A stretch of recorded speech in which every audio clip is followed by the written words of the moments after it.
Did you know that 1 out of every 5 teens struggle with mental illness? That's 20% of our youth who deal with these diseases in silence. Hi, my name is Cameron Adams, and I have been asked here today to pick a topic to talk about, and I knew that I was going to pick mental illness because it's something that's not talked about enough. My goal for today is to share statistics with you over something that is not talked about enough and needs to be talked about more. Today I will talk to you about the most common types of mental illness, the cause and risk factors surrounding mental illness, and the importance of early intervention and support.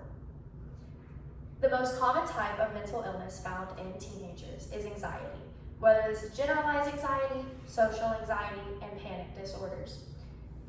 Another really commonly found type of mental illness in teens is depression, which mainly shows itself as sadness, hopelessness, and lack of motivation to do things that were once easy or lack of will to do things that were once loved.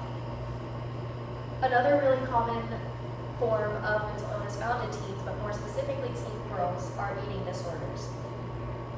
Eating disorders such as anorexia or bulimia.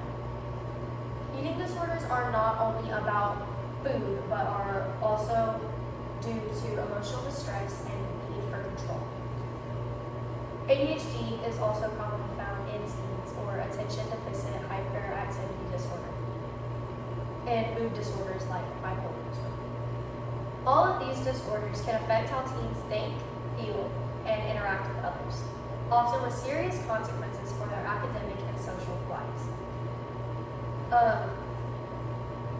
A combination of genetic, environmental, and social factors are all causes for mental illness. Along with this, family history, trauma, and exposure to violence can cause mental illness.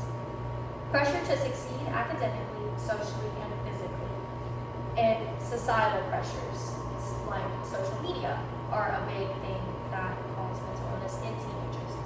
Many teens have a need or feel a need to portray a perfect life on social media. And when that reality doesn't match the expectations that they have set for themselves, it can take a very big toll on them mentally. Hormone changes and brain development are also a leading factor of mental illness in teenagers. And this is because when you are a teen, your brain is still developing in areas responsible for impulse control, emotional regulation, and decision making. All of these reasons combined with external pressures show that mental illness is common for those reasons. Early intervention and support is very important because when recognized and treated early on, mental illness can be managed. Unfortunately, many teens don't seek help due to a stigma, fear of judgment, or simply not knowing where to turn. Early support might include therapy, counseling, or just simply creating a safe environment for teens to speak about their feelings. This is very important because the longer mental health issues go untreated, the more severe they can become. Foster an open dialogue about mental health, make resources accessible, and ensure that teens feel empowered to ask for help without fear of being stigmatized. Mental health issues are a reality for many teens. There are many different types of mental illnesses, such as anxiety, depression, eating disorders, and many others. These mental illnesses often stem from a complex mix of genetic, environmental, and social factors.